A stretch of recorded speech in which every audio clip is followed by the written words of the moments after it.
Oke, Assalamualaikum warahmatullahi wabarakatuh. Terima kasih masih di Tajwid 5 menit bersama saya Anwar. Dan pada kesempatan kali ini kita akan melanjutkan pilar ketiga, pilar ketiga benar, yaitu menentukan tujuan.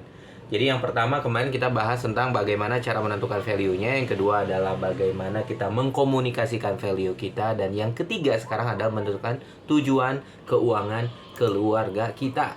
Mengapa sih begitu sulit untuk meminta pasangan kita untuk apa yang kita butuhkan? Saya tidak berbicara tentang misalnya meminta pasangan kita supaya meninggalkan handuk basah, ya jangan di lantai dong gitu ya. Banyak dari kita meminta handuk itu hampir setiap hari tapi ternyata tidak mau berubah-ubah.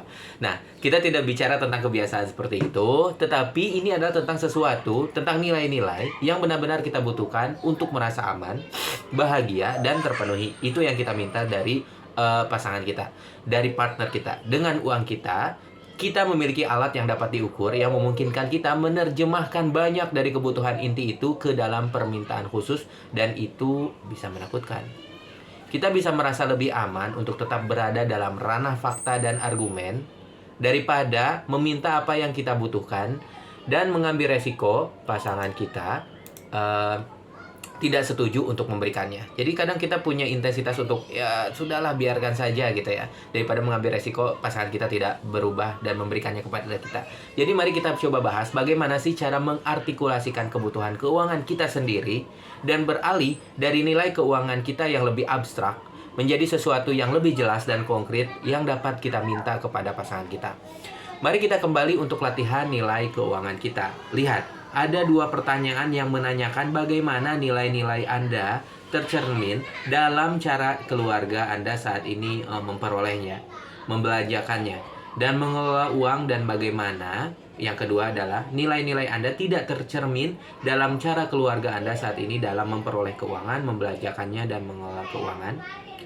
Jawaban Anda untuk pertanyaan pertama adalah apa yang Anda inginkan tetap sama gitu ya, apa yang sudah Anda peroleh. Saat Anda dan pasangan mendiskusikan dan merindingkan beberapa kesepakatan baru, nah ini adalah untuk mencari sesuatu yang ingin Anda harapkan dan supaya tidak berubah. Sedangkan jawaban Anda untuk pertanyaan kedua adalah apa yang ingin kami terjemahkan, ingin saya terjemahkan menjadi sesuatu yang lebih konkret. Apa sih gitu ya? Jika jawaban Anda adalah saya mengerjakan pekerjaan yang saya benci gitu ya, sehingga kita mampu membeli barang-barang yang tidak saya pedulikan gitu. Anda mungkin memiliki beberapa pekerjaan rumah di depan Anda. Apa yang lebih ingin Anda lakukan? Apa yang akan Anda lakukan memangnya untuk melakukan itu? Apa yang secara khusus Anda semua perlu ubah untuk mewujudkannya? Akan ada banyak action plan yang bisa Anda gali ketika mendiskusikannya. Berapa banyak yang Anda perlukan untuk memotong pengeluaran ketika Anda coba switch melakukan sesuatu yang Anda inginkan? Pengorbanan apa yang diperlukan dan dalam jangka waktu apa yang perlu Anda sepakati bersama partner Anda? Anda dapat melihat bahwa ini dapat melibatkan beberapa hal yang sangat besar. Bahkan semakin besar potensi perubahan, semakin kita merasa terlalu banyak untuk meminta. Jadi kita menyerah, merasa terjebak, dan diam-diam membenci pasangan kita, partner kita, karena tidak melihat hal yang terlalu takut untuk kita katakan gitu ya. Padahal masalahnya karena kita tidak bisa menjelaskannya. Banyak materi lama bisa muncul saat kita mulai memikirkan hal ini. Keyakinan bahwa sadar tertentu kadang menghalangi, seperti keyakinan bahwa tidak apa-apa meminta apa yang Anda butuhkan. Keyakinan itu terbentuk saat kita masih sangat muda, berdasarkan bagaimana kita melihat uang diperlakukan dalam keluarga kita dulu saat bertumbuh menjadi orang yang dewasa. Jika ini terasa menakutkan, izinkan saya mendorong Anda di sini untuk mengambil selangkah demi selangkah. Saat ini kita tidak akan melompat ke depan dengan apa yang mungkin dikatakan pasangan kita. Bahkan jika rasanya terlalu banyak, bahkan untuk mengatakannya dengan lantang, itu masih sangat berharga bagi Anda untuk menjadi jelas dan konkret dengan diri sendiri. Lihatlah kenyataan ini di mata dan jujurlah tentang apa yang mungkin hilang. Rasakan itu. Ini juga dapat membantu untuk membayangkan Anda bertindak di sini sebagai pengacara atau advokat Anda, begitu ya, sendiri. Tugas Anda, jika Anda mau, adalah tidak mengkhawatirkan apa yang akan dikatakan pihak lain, melainkan masuk dan memberikan kesepakatan terbaik yang Anda inginkan untuk klien Anda.